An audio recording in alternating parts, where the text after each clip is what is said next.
Kamala hits 50% in Georgia, Arizona, and Nevada. She's down 1 in North Carolina. No, this is important because this is actually the measure of where the race is.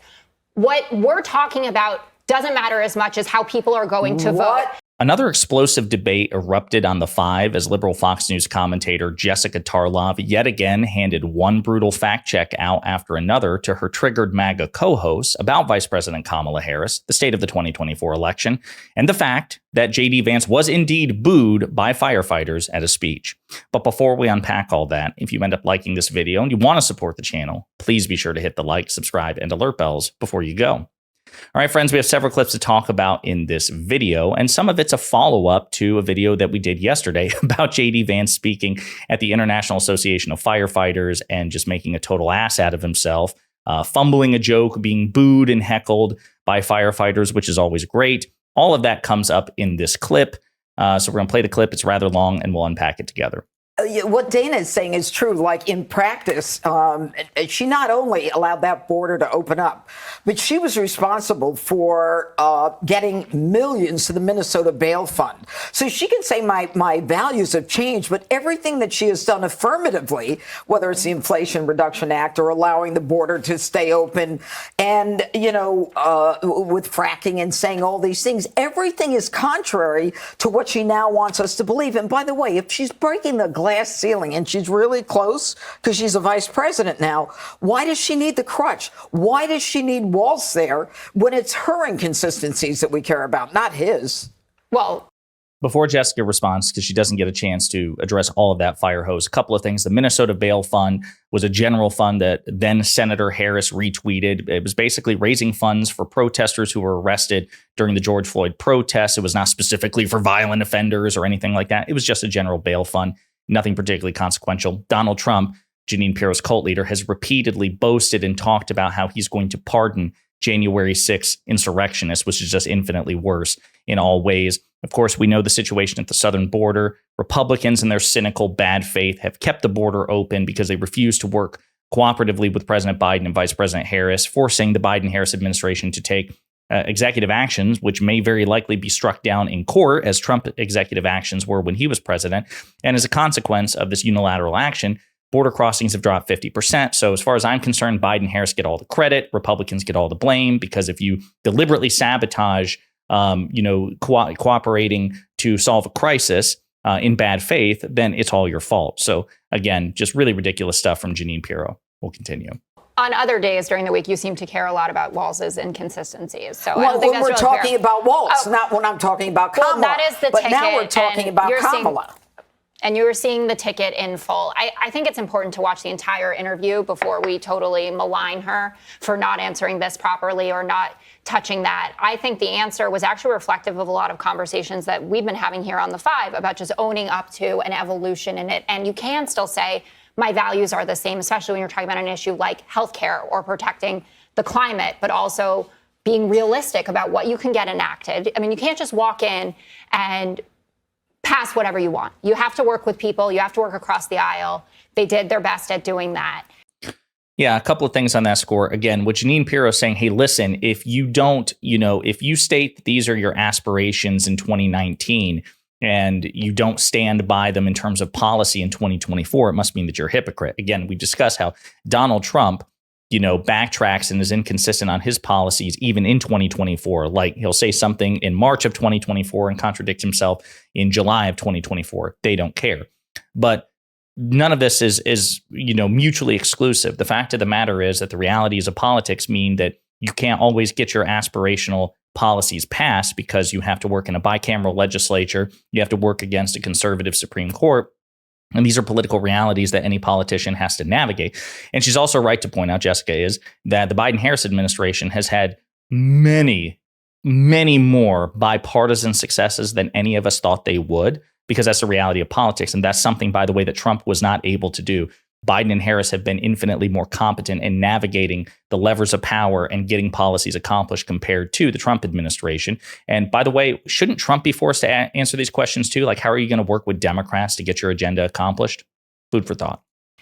So I think people are just going to have to watch it and decide for themselves. But I will say that, watching a little bit of Trump today, listening to his allies, J.D. Vance was out there being booed by a bunch of firefighters earlier this afternoon. Round of applause. / half the audience hated him. No, it was in Boston. Boston. Anyway, the attacks. It was in Boston. That's a deep Democrat city, and he got overwhelmingly brave a round man. of applause. J.D. Vance, I think his approval is like -17. Anyway, the point is. So let's play that clip as a reminder. Let's fact check, help Jessica Tarlov fact check Jesse Waters in real time, and also because it's really fun to play this clip. Now, President Trump and I are proud to be the most pro-worker Republican ticket in history, and I want to talk about why we're fighting for working people, why we're going to fight for unions and non-union alike. So yeah, that was indeed J.D. Vance being booed. And again, Jessica Tarlov is right to pick on J.D. Vance's approval rating for all their efforts, despite Fox and MAGA Republicans' best efforts.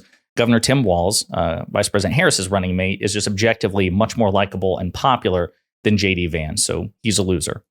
That the attacks on Kamala, that she's not very smart, she's not a smart person, Trump is saying that she's a DEI hire, are not landing. It just isn't working. And I don't know, Jesse, if you stayed around to watch Bret Baier, the top of his show, but he had all the polls, right, where they're showing the direct opposite of what you said. So glad you brought that up. I am glad you brought that because up myself. I happened to bring something. Okay, this well, is did you Nate bring Silver. our poll? No, this is Nate Silver. It's an amalgamation of all the polls. I know who Nate Silver is. Good. So I don't need to remind you. I'll just tell the audience he's their go-to guy on the left for polls. 52% chance Trump wins. Okay. What's Kamala now in his forecast? I think it's 4 or 5 stumble points. upon this. So in our own polls, Kamala hits 50% in Georgia, Arizona, and Nevada. She's down 1 in North Carolina. No, this is important because this is actually the measure of where the race is. What we're talking about doesn't matter as much as how people are going to vote. What the measure of the race is what happens on Election Day right now. Right, and I'm telling you, if the election was held today, but look, I asked a question that was not that, and let me go to you, Greg. Yeah, so again, they can't handle the facts. Note again, when the polls are against Donald Trump, then they don't care about polls, right? Then they're like, what really matters is what happens on November 5th, Election Day, which is technically true. But that's not the posture and attitude they had when Trump was winning in the polls against President Biden. Then they cared very much about what the polls had to say. They're inconsistent. For my money, and I've gotten a lot of flack from my audience, maybe from some of you watching currently, when I mentioned the polls, even when President Biden was the candidate and was losing. Polls are polls, and polls are important, even though they're not necessarily determinative because they are snapshots in time. But at least we're consistent.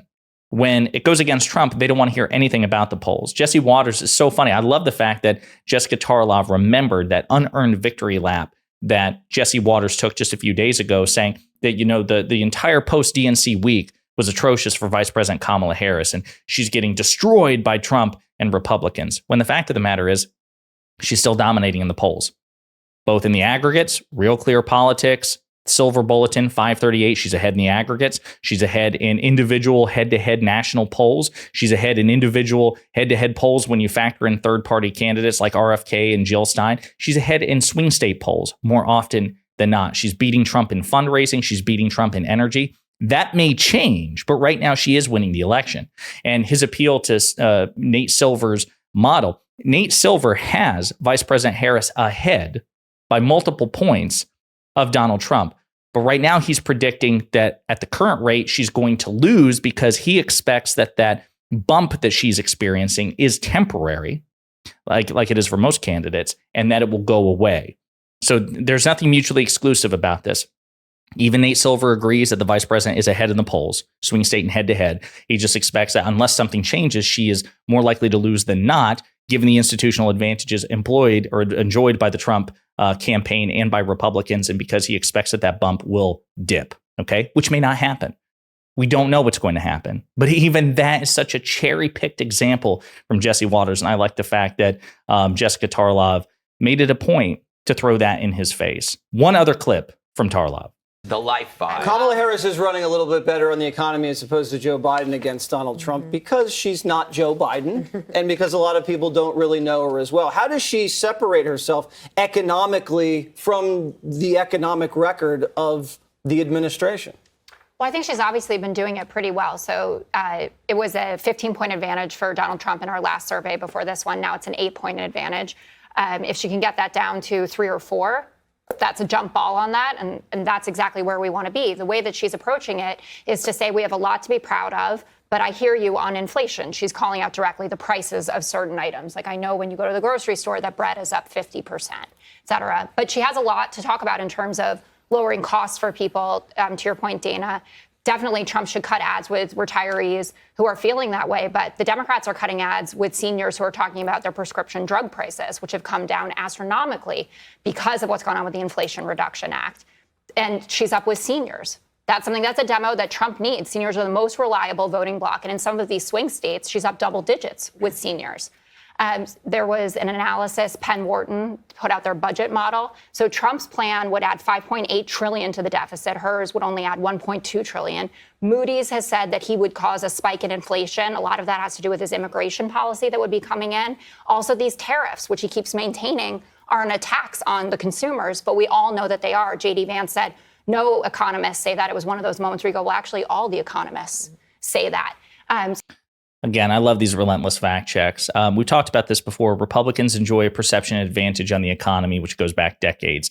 And the perception around Trump is that he is this fiscally brilliant businessman. And so that generally it's even higher for Trump than it is for others. But we've also seen recent polls. The Financial Times, a reputable pollster, we talked about it a week or two ago, actually shows that the vice president was 1 point ahead of Donald Trump when it comes to whom people trust basically to reverse course on the economy. Now, that could have been an outlier, and certainly there have been no subsequent polls indicating that. But as Jessica Tarlov points out, the vice president is closing the gap on the economy, which is usually the most reliably consistently important issue for most voters in most elections. So it's really important that she continues to have that momentum and make the case to the American people.